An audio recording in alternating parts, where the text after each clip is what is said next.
এই গ্রামটা একদম বদলায়নি, এখনো সেই কাদা, সেই চায়ের দোকান।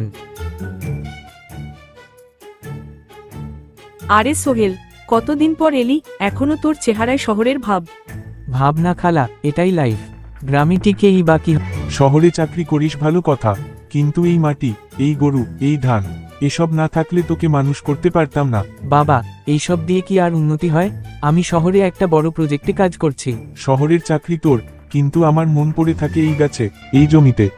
রানা চুরি করেছে হাবলুর মোবাইল, সবাই ধরতে গিয়ে গোলমাল বাঁধে।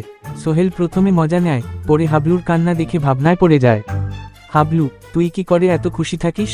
তোদের তো তেমন কিছুই নেই ভাই। যেই সুখটা প্রকৃতিতে আছে তা টাকায় নাই। শহরে এই আকাশটা দেখি না কখনো।